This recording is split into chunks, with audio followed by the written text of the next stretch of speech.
시대를 보는 눈이 열리기를 주님의 이름으로 축복합니다. 우리 메시지를 이렇게 듣고 나누면서 여러분 시대 보는 눈을 열고 인도받을 수 있는 그런 모습이 돼야 되겠습니다. 요즘 시대에 하나님께서 복음이 끊어지기도 했고 복음 누림이 없는 시대에 하나님 저와 여러분에게는 복음을 갖게 했고 또 복음을 누릴 수 있는 은혜를 주셨는데, 저는 복음 누림을 몇 년 지속해 오면서 이 복음 속에 들어있는 능력 세 가지가 발견됐습니다. 첫 번째는 그리스도의 능력.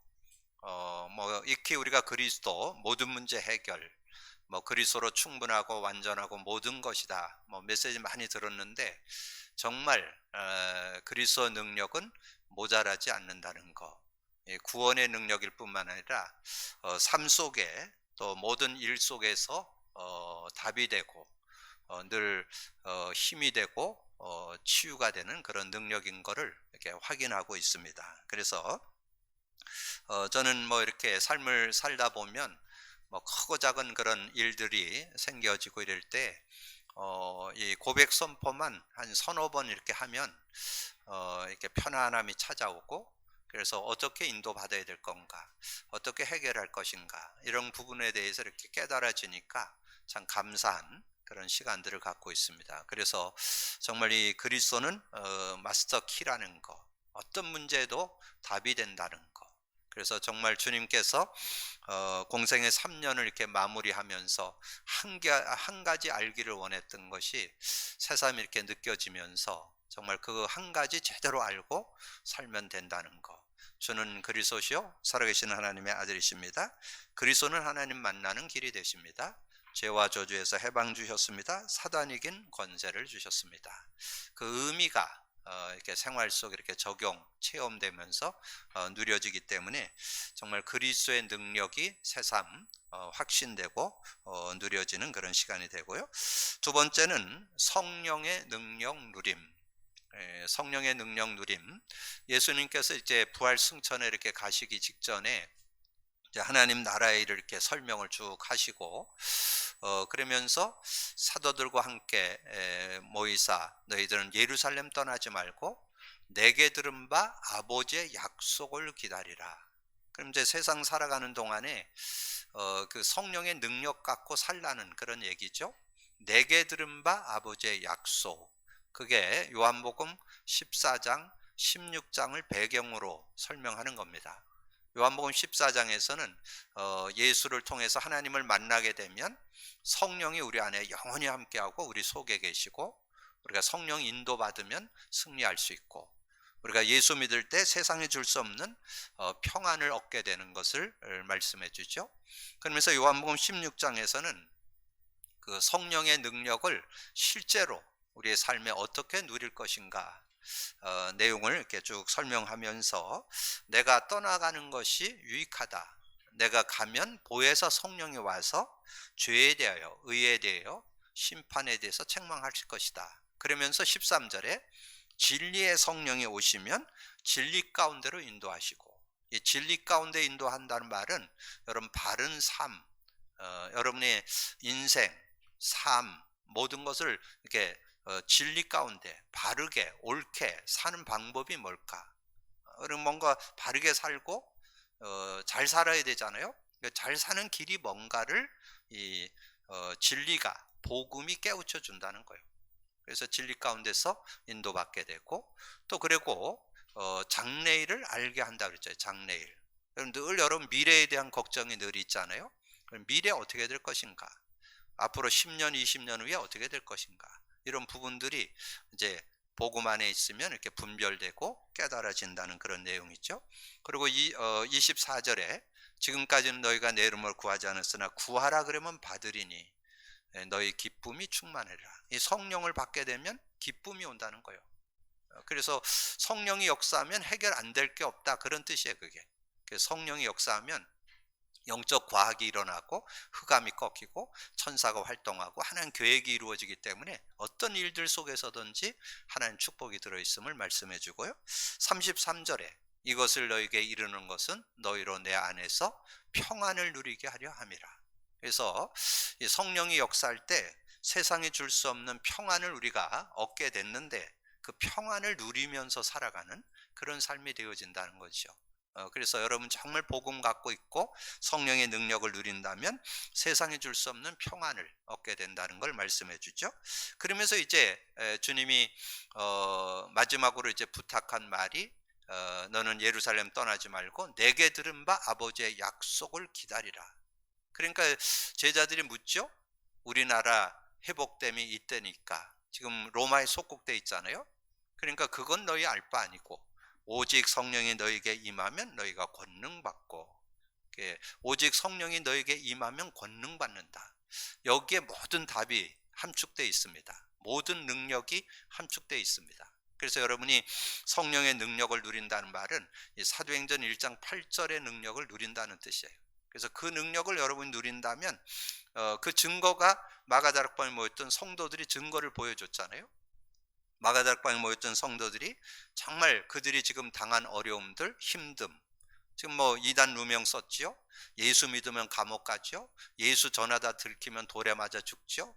이제 그런 상황인데 전혀 그거를 뛰어넘을 쓰는 힘이 그 성령의 능력 안에 들어있다는 거죠. 그래서 성령 충만을 받으니까 자신도 넘어서고 인간관계 모든 걸 넘어서는 그런 능력을 얻게 된 것을 말씀해 주죠. 자, 그러면서 세 번째, 말씀의 능력 누림.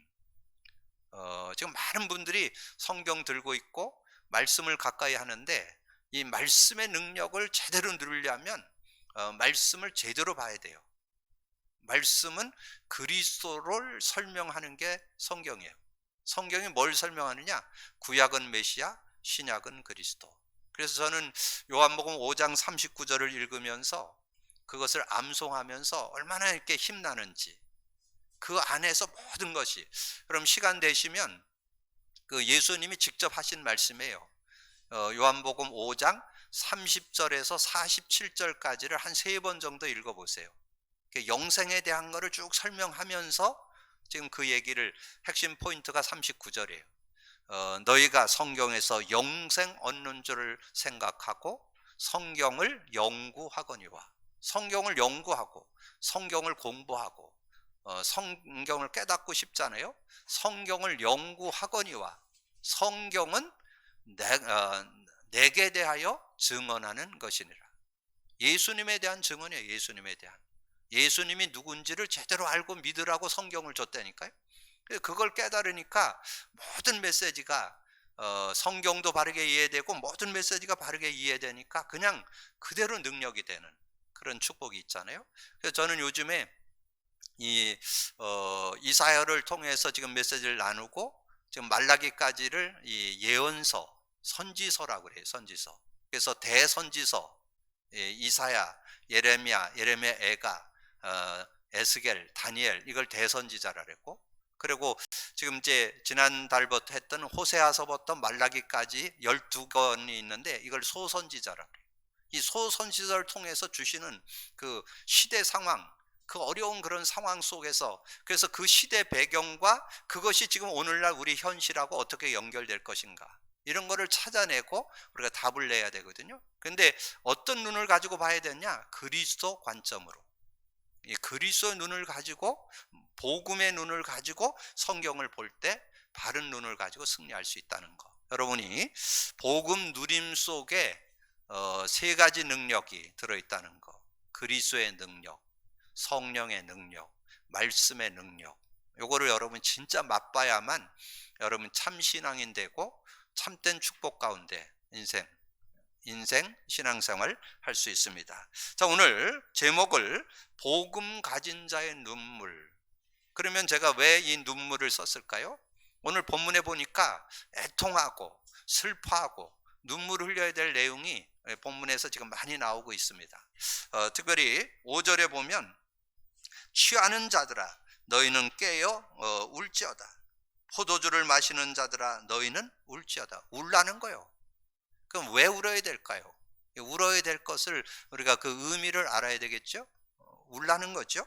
8절에 너희 처녀가 어렸을 때 약혼한 남자로 말미암아 굵은 배로 동이고 애곡함 같이 할지어다. 정말 약혼한 남자로 말미암아 남자가 어떤 어려움을 당했다는 얘기죠. 뭐 그런 어려움 당한 그런 부분을 놓고 애곡해야 된다는 거죠. 그러면서 13절에 제사장들아 너희는 굵은 배로 동이고 슬피 울지어다. 제단에 수종드는 자들아 너희는 울지어다. 내 하나님께 수종드는 자들아 너희는 와서 굵은 베옷을 입고 밤이 새도록 누울지어다. 이는 소제와 전제를 너희 하나님 성전에 드리지 못하는, 예배도 제대로 못 드리는 상황이 됐으니까 울어야 된다, 통곡해야 된다, 그런 내용을 말씀해 주죠. 그래서 이런 의미들을 좀 생각하면서, 그러면 어떤 눈물, 뭐 우리가 뭐 여러 가지 아픔이 있어서 울기도 하고 어려움이 있어서 울기도 하고 안타까워서 울기도 하는데, 진정한 눈물은 무슨 눈물이 진정한 눈물이냐?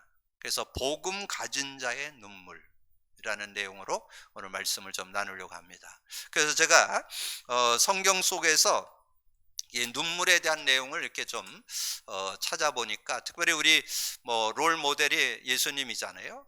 우리 최고의 선생님이 예수님이니까 예수님이 눈물을 흘린 적이 한 2번 있었습니다. 첫 번째 눈물은 요한복음 11장, 여러분 잘 아는 대로 이 나사로가 죽은 그 일들을 통해서 그 마리아와 마르다, 이 나사로 가정과 예수님이 아주 친분을 갖고 이렇게 있는데 이 나사로가 죽음을 맞게 됐잖아요. 근데 그걸 보면서 거기에 그 마리아와 마르다가 우는 모습을 보면서 안타까워서 이렇게 눈물을 흘리는 그런 내용이 나오고요. 또 하나 눈물 흘린 것이 누가복음 19장 41절에서 44절에 보면 그 예루살렘 성전으로 이렇게, 예루살렘의 성으로 이렇게 들어가면서, 그래서 막 그 나귀를 타고 들어가는데 막 옷을 깔고 막 다윗의 자손 뭐 예수여 막 이렇게 하면서 들어가게 됐는데, 그 이제 성을 가까이 왔는데 예수님이 우시는 그런 모습이 41절에 나옵니다.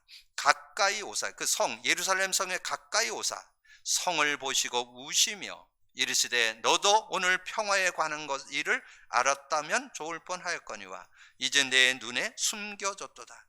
날이 이를지라 내 원수들이 토둔을 쌓고 너를 둘러 사면으로 가두고 또 너와 그 가운데 있는 내 자식들을 땅에 메어치며 돌 하나도 돌 위에 남기지 아니하리니 이는 내가 보살핌 받는 날을 알지 못함을 인함이라 하시니라. 뭐 그 내용 속에도 대충 의미가 좀 들어있죠. 이제 이 평화에 관한 일을 알았다면 좋을 뻔한데 그것을 모르니까 결국 내 눈에 복음에 대한 것들이 좀 숨겨졌다, 그런 내용이고, 날이 이를지라도 내 원수들의 토성을 쌓아가지고 사람들이 이렇게 왕래하지 못하도록 이렇게 해서 어려움을 당한다, 그런 얘기죠. 그래서 그 내용을 좀 풀어서 설명하면 제가 이렇게 주석을 좀 찾아보니까 여러분 잘 아시는 대로 예수님이 부활승천에 가시고 주 70년경에 이 로마에서 이렇게 이 이스라엘을 공격해 들어왔는데 그 디도 장군이라는 사람이 들어왔죠. 그래서 여러분이 그 헤롯 성전을 무너뜨린 내용은 여러분 잘 알고 계실 텐데, 거기 이면에 보면 이 디도 장군이 들어와갖고 그 예루살렘 성에 토성을 쌓아가지고 안에 들어간 사람들이 바깥으로 나오지를 못하도록 이렇게 했다는 거예요. 그래서 거기에 한 100만 명 정도가 그 안에 유월절을 이렇게 지키기 위해서 들어갔는데 그 사람들이 나오지 못하도록 성을 막아가지고 그 안에 있는 사람들이 다 기근이 들어갔고 아사하게 됐다, 이런 내용이 기록되어 있더라고요. 그러니까 얼마나 비참한, 그러니까 예수님은 내다보는 거죠. 지금 주 70년경에 이제 이런 일이 일어났는데 이거를 지금 미리 보고 지금 말씀하시는 거예요. 그래서 그런 하나님의 은혜를 우리가 정말 생각하면서 인도받아야 될 그런 내용을 이야기하면서 지금 우시고 있는 그런 모습을 우리에게 말씀해 주는 거고요. 또 하나 우리가 기억할 거는 아까 제가 묵상할 때 낭송했던 디모데후서 1장 3절에서 5절 얘기입니다. 내가 반낙 간구하는 가운데 쉬지 않고 너를 생각하여 청결한 양심으로 조상 때부터 섬겨오는 하나님께 감사하고 내 눈물을 생각하여. 이 디모데가 뭐 완전히 째본가 뭐 이렇게 맨날 울고 있었냐? 제가 볼 때는 그 어머니의 기도, 할머니, 외할머니 기도, 어머니의 기도가 있는 그런 자녀였기 때문에 제가 볼 때는 뭐 그렇게 뭐 가정이 그렇게 어렵고 뭐 이런 그 사람은 아니었던 것 같아요. 근데 왜 이렇게 눈물의 사람으로 이렇게 소개를 했을까?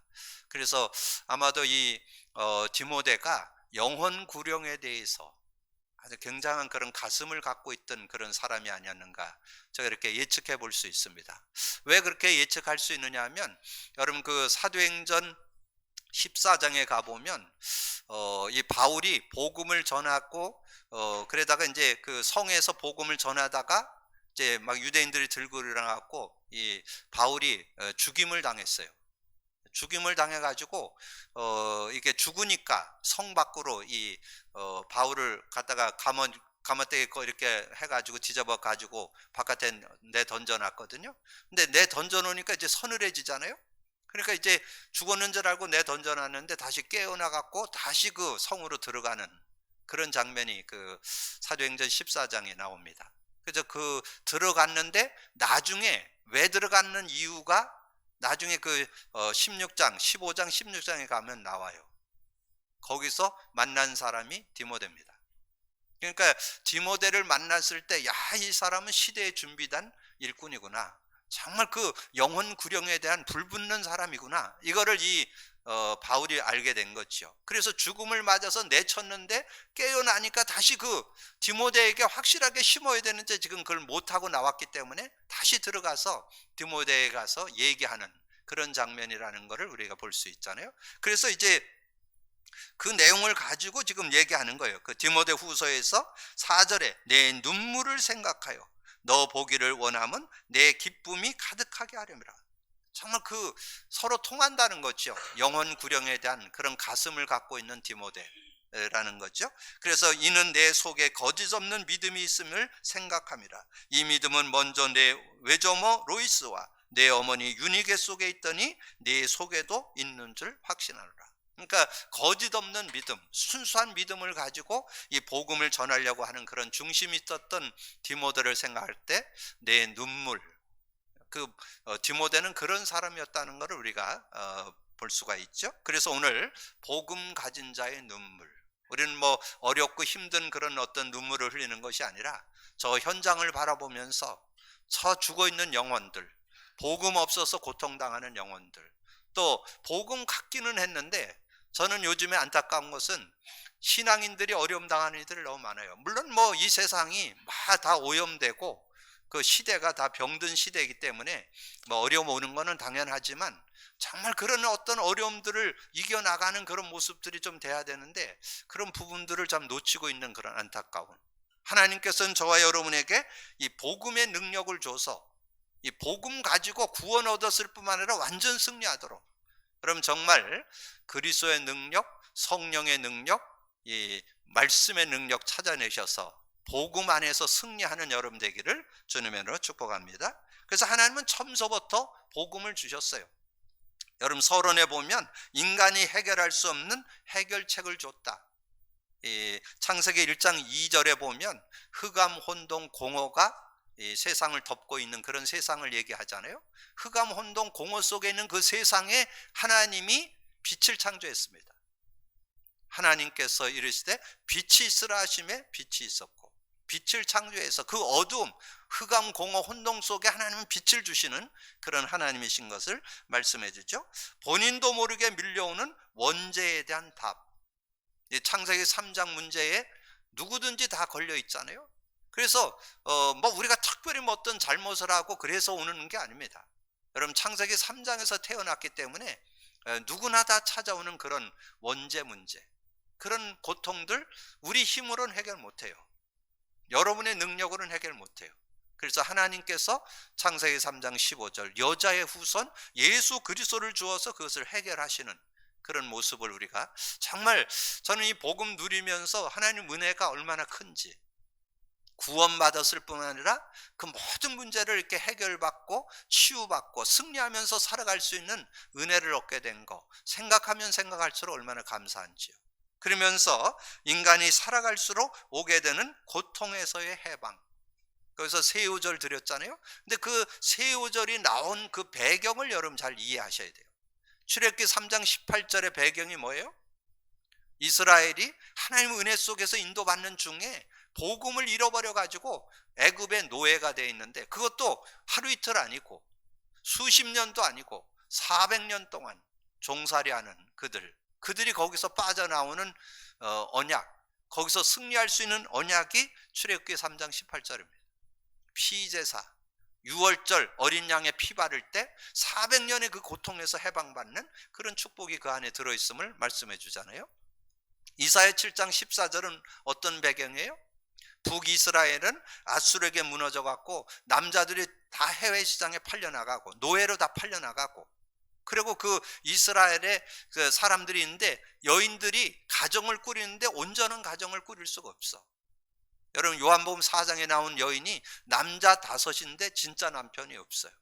그건 뭐냐면 온전한 가정을 이룰 수 없는 그런 시대 상황을 지금 설명하는 거예요. 그런 여러 가지 고통 속에 사는 그런 모습. 그리고 남유다는 어떻게 됐어요? 바벨론에 완전히 무너져 가지고 왕도 포로로 잡혀가고 후손들도 다 포로로 잡혀간 시대, 그런 시대의 어려운 그때 주신 메시지. 보라, 처녀가 잉태하여 아들을 낳으리니 그 이름을 임마누엘이라. 정말 하나님 바라보고 복음 깨닫고 복음 안에 있지 않으면 승리할 수 없다, 그 말이잖아요. 그리고 마태복음 10장 16절의 배경은 뭐예요? 그때 당시가 이스라엘 나라가 로마의 속국대에 있었잖아요. 육신적으로도 얼마나 그 속국대, 우리나라 36년간 일제 치하에 있는 것도 어려운데 이들도 그 고통 속에 로마의 속국대에서 살아가는 그 고통. 그러니까 예수님이 너희들이 예루살렘 떠나지 말고 내가 약속한 거, 아버지께서 약속한 거 기다려라니까, 우리나라 회복됨이 있다니까. 그건 뭘 말할까요? 지금 너무 힘드니까, 이 로마의 속국돼서 살아가는 게 너무 힘드니까. 근데 거기서 빠져나오고 승리할 수 있는 길, 마태복음 10장 16절. 주는 그리스도시요 살아계신 하나님의 아들이시다. 구원의 이름일 뿐만 아니라 승리의 이름, 치유의 이름, 모든 것 회복하는 이름, 그 비밀 깨닫고 승리해야 된다는 거죠. 그래서 오늘 그런 축복 가운데 하나님께서 오늘 복음 가진 자 한 명만 있어도 모든 문제가 해결됩니다. 복음 가진 자 한 명만 있어도 모든 것이 해결되는, 여러분 한 명 때문에 여러분 가정 가문 살게 되기를 주님의 이름으로 축복합니다. 저는 확신이 있습니다. 저는 우리의 모든 그 성도들의 가정 가문이 다 사는 그런 응답이 있다고 저는 확신해요. 저도 우리 집안이 이 경주 김씨인데 정말 그 응답 제대로 받고자 해가지고 우리 형제들의 이름이 다 조선 왕조 이름입니다. 태종, 태세, 문단세가 우리 형들의 이름이요. 우리 모든 일가 친척들 다 조선 왕조 이름. 그런다고 해서 잘 사는 거 아니에요. 그런다고 해서 승리하는 게 아니에요. 복음 회복해야 돼요. 그래서 저는 좀 감사하긴 해요. 우리 가족을 이렇게 돌아볼 때 우리 일가 친척 사촌, 칠촌 이렇게 일가 가족만 모여도 교회 한 해 세우고도 남아요. 일가 친척만 해도 몇백 명이 되니까. 왜냐하면 발에 걸리는 사람은 다 교회 다니니까. 근데 제가 이렇게 눈 씻고 찾아봐도 복음 누리는 사람은 없는 것 같아요. 복음을 제대로 누리는 사람은 없는 거. 그래서 저는 그런 사명을 가지고 하나님께서 저에게 그래도 복음을 제대로 깨닫고 누리라고 도와주었으니까, 저는 그래서 주로 만나면 저는 그거 복음 누리라고, 저는 가족들 만나면 그게 간증이에요. 복음 제대로 한번 갖고 제대로 누리고 제대로 한번 살으라고. 근데 안 들어가요. 예래 불신자가 잘 들어가지, 이 기존 어설픈 그 지식 가지고 그게 옳다고 생각하지 복음 안 받아. 참 안타까운. 그러나 분명한 사실은 저와 여러분이 먼저 복음 받았기 때문에 여러분 가정과 가문에 복음의 역사가 일어날 줄로 믿습니다. 여러분 그런 믿음 가지고 도전하셔서 정말 가정과 가문을 살리는. 그래서 이사야 6장 13절에 나오잖아요. 그 중에 10분의 1이 아직 남아있을지라도 이것도 황폐하게 될 것이나 밤나무 상수리 나무가 배임을 당하여도 그 그루터기는 남아있는 것 같이 거룩한 씨가 이 땅에 그루터기네. 거룩한 씨, 복음을 갖고 있으면 우리는 여러분을 통해서 여러분 가정과 가문이 살고 여러분의 직장이 살고 여러분의 산업이 살고 여러분의 모든 지역이 살고 이제는 시대를 지역과 민족을 초월한 역사가 일어나는 지금은 SNS 시대입니다. 지금은 인터넷 시대예요. 인터넷 시대. 지금은 인터넷으로 전 세계를 장악할 수 있는 그런 시대에 여러분이 복음 가지고 여러분 가지고 있는 기능 가지고 그러니까 여러분 좀 복음 좀 누리시면서 한번 여러분의 개인 SNS를 한번 좀 만들어 보세요. 어떤 그 분이 지금 그걸 가지고 대학까지 만들어 가지고 지금 아주 여러분 완전 뜨고 있는 사람 있죠? 박미경인가 뭐 그 사람 아주 요즘 뜨고 있잖아요. 그런 부분들을 여러분의 신앙에 적용해 보셔야 돼요. 여러분 가지고 있는 그런 달란트를 가지고 한번 이제는 뭐 전도 전략, 전도 방법이 많이 바뀌어졌어요. 이제는 옛날하고 달라요. 이제는 SNS를 통해서도 얼마든지 우리가 복음 나눌 수 있는 그런 시대에. 그래서 제가 요즘에 지금 선교를 어떻게 하느냐, 선교사들하고 지금 이 줌을 통해서 메시지 나누고 있습니다. 그런데 실제적인 그런 내용들을 좀 나누면서 이제 복음 안에서 세워가는 것을 보게 되는데, 여러분 이 시대를 보고 좀 인도받을 수 있는, 그래서 그 한 시대에 복음 가진 한 사람, 인물이 오늘 요엘입니다. 요엘. 자, 요엘이라는 그 이름의 뜻이 여호와는 하나님이다, 그런 뜻이에요. 이름의 뜻 자체가. 그러니까 시대의 하나님께서 이 요엘을 통해서 그 시대를 깨우는 그런 모습인 것을 보게 되죠. 부두엘의 아들로 언약의 가정에서 태어났고, 그리고 여호와의 말씀을 가진 자로 하나님 앞에 쓰임 받게 돼요. 그 중요한 것은 여호와의 말씀을 가져야 돼요. 바른 말씀을 가지셔야 승리할 수 있는 거예요. 하나님의 말씀을 바르게 갖고 인도받을 수 있어요. 그래서 이 요엘 선지자잖아요. 선지자는 메시아를 선지자직을 가지고 설명하는 사람이 선지자예요. 선지자직을 가지고 메시아를 설명하는 사람이 구약에. 그러니까 요엘을 통해서 그 시대를 깨우는 그런 일에 쓰임 받았으니까 그 사람이 지금 성경에 들어와 있는 거잖아요. 그래서 이 요엘 선지자를 통해서 하나님의 일을 이루고자 하는 그런 모습. 그러면서 복음 가진 자는 시대를 보며 준비해야 된다. 그러면 이제 여기에서 우리에게 그 시대 상황을 보고, 그럼 이 시대에 저와 여러분에게 주는 하나님의 음성이 뭘까? 거기에 저는 요엘서 1장 2절에 보니까 이러잖아요. 늙은 자들아, 너희는 이것을 들을지어다. 땅의 모든 주민들아, 너희는 귀를 기울일지다. 너희의 날에나 너희 조상들의 날에 이런 일이 있었느냐. 그래서 저는 여기에 늙은 자들아, 이것들을 들을지어다. 저는 여기서 어떤 음성이 들리냐면, 지금은 실버 시대입니다. 지금 앞으로 연세 있는 분들이 더 많아지는 시대에 우리가 살고 있어요. 그럼 여러분 대비해야 돼요. 지금 여러분이 어쩔 수 없어요. 지금 시대는 60시대가 아니고 지금은 80시대예요. 80에 있는 분들이, 그러면 지금 사회적으로는 어떻게 돼요? 60 넘으면 정년퇴임 오고 이러는 시대잖아요. 그럼 그거를 어떻게 앞으로 남은 20, 30년을 대비하셔야 됩니다. 여러분 그 시대를 여러분 사셔야 돼요.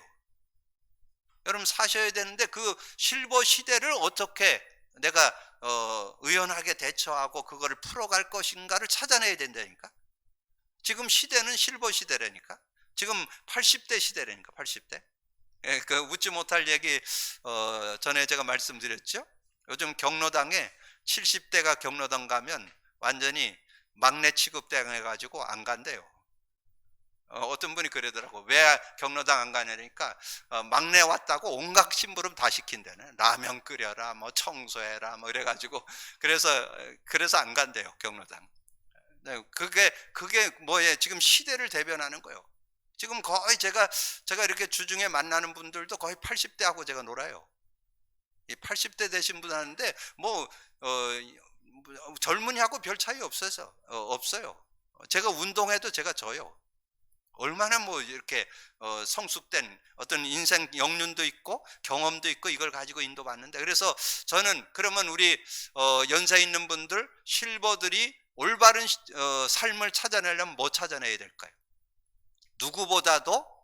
누구보다도 복음 누림 속으로 들어가셔야 돼요.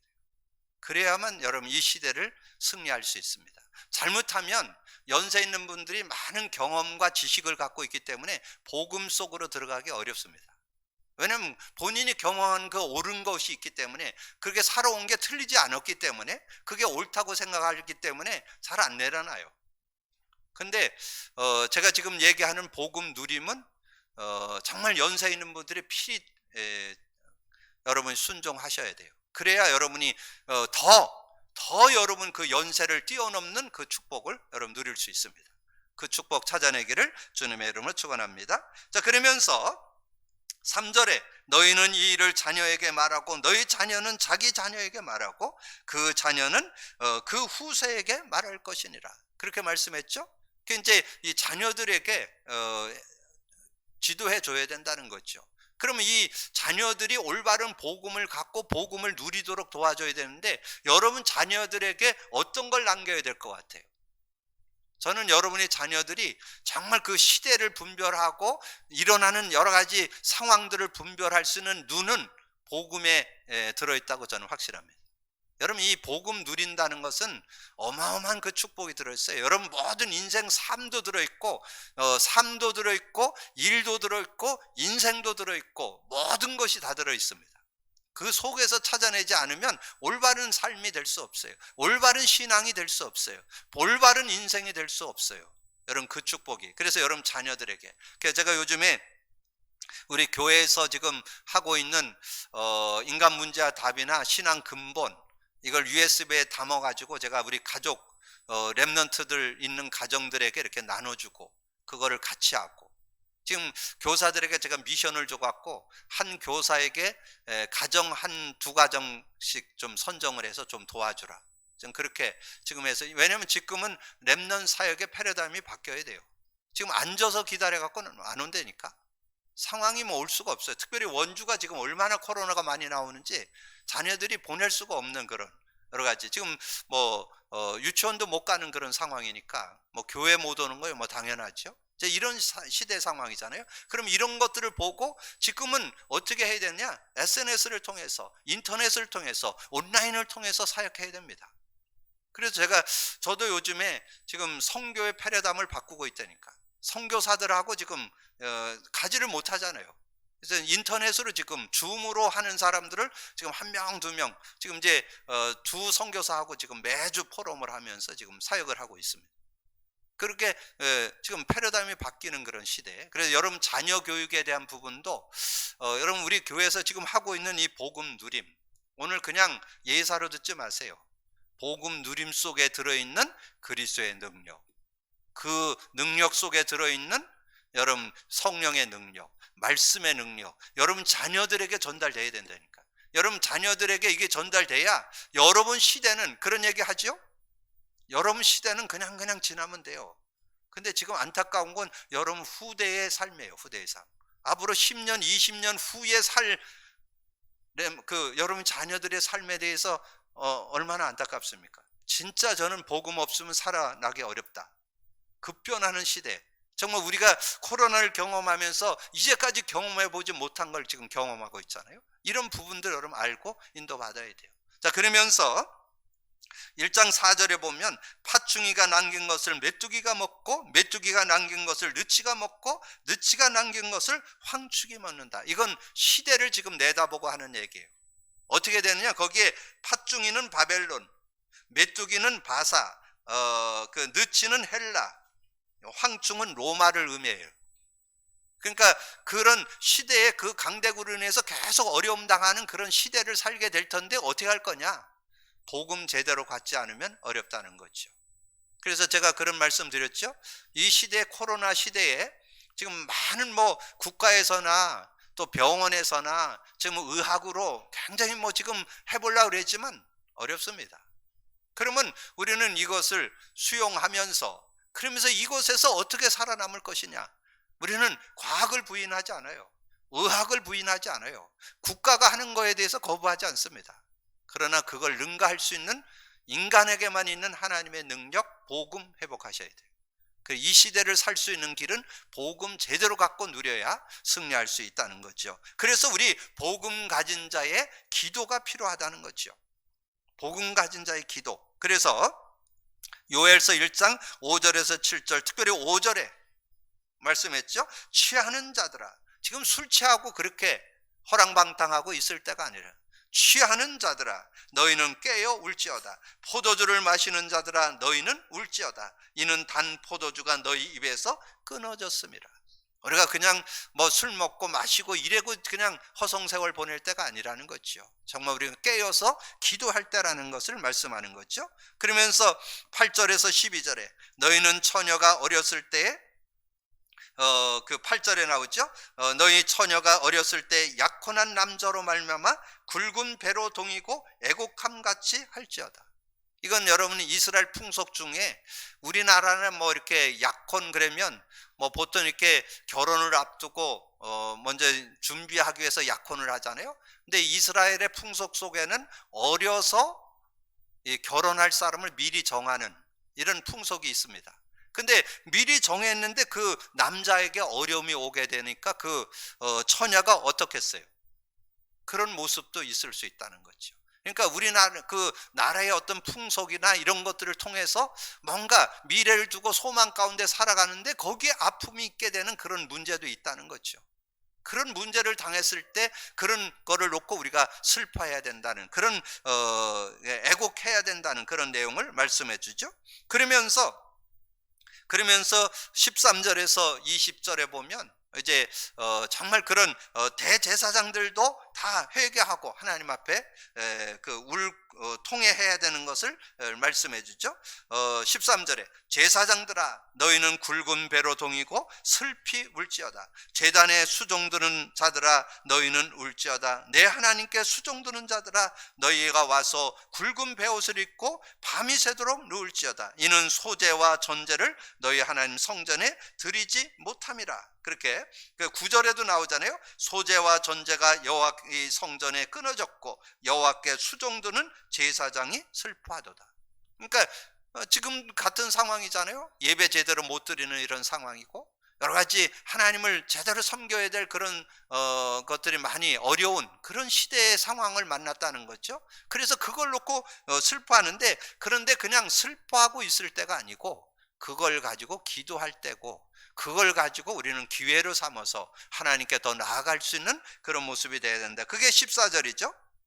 그래서 오늘 14절을 오늘의 기도 주제 요절로 드렸죠. 너희는 금식일을 정하고 성회를 소집하여 장로들과 이 땅의 모든 주민들을 너희 하나님 여호와의 성전을 모으고 여호와께 부르짖을지어다. 우리가 기도할 때라는 거죠. 이 시대에 이런 어려움들을 놓고 의연하게 우리는 이것을 받아들이고 그걸 넘어설 수 있는 그런 믿음을 갖는 그런 믿음이 있어야 되고, 그리고 지금 안타까운 것은 예수님이 성을 바라보고 우셨던 것처럼 이 디모데가 하나님 앞에 정말 늘 눈물의 사람으로 살았던 것처럼 우리는 이 시대에 지금 많은 사람들이 복음 없어서 고통당하고 있는, 복음이 끊어진 시대, 그리고 복음 회복했지만 못 누리는 사람, 저는 주변에 복음 갖고도 어려움 당하는 사람, 물론 어려움 올 수도 있죠. 근데 그것을 믿음으로 이렇게 인도받아야 되는데 그런 걸 누리지 못하는 것을 볼 때 너무나 안타까운.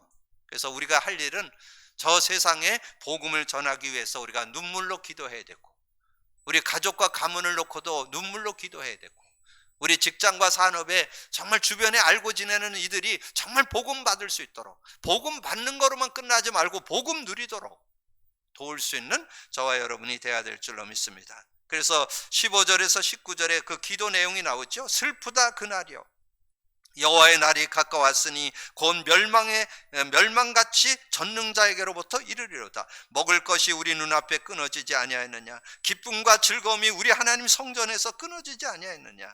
씨가 흙덩이 아래에서 썩어졌고 창고가 비었고 곡간이 무너졌으니 이는 곡식이 시들었음이로다. 가축이 울부 죽고 소떼가 소란하니 이는 꼴이 없음이라. 양떼도 피곤하도다. 여호와여 내가 주께 부르짖으오니 불이 목장의 풀을 살랐고 불꽃이 들의 모든 나무를 살렸습니다. 들짐서 주를 향하여 헐떡거리노니 시내가 다 말랐고 들의 풀이 불에 탔음이니이다. 그래서 이런 시대에 우리가 정말 눈물의 기도가 필요한, 우리 하나님을 믿는 믿음의 성도들의 눈물의 기도가 필요한, 여러분 가정과 가문을 위해서 기도하고, 여러분이 후대를 놓고도 기도하고, 여러분 정말 후대 놓고 여러분 바른 복음 심어야 됩니다. 아까도 잠깐 메시지 중에 말씀드렸지만 지금 앞으로 10년, 20년은 그냥 살면 돼요. 근데 그 이후가 문제입니다. 앞으로 굉장히 어려운 시대, 정말 뭐 천재지변이 득세하고 많은 여러 가지 문제들이 대두되는 그런 시대에 여러분 후대를 남기고 갈 텐데, 여러분 자녀들을 남기고 갈 텐데, 그들이, 근데 저는 복음 회복하면 승리할 수 있다고 믿습니다.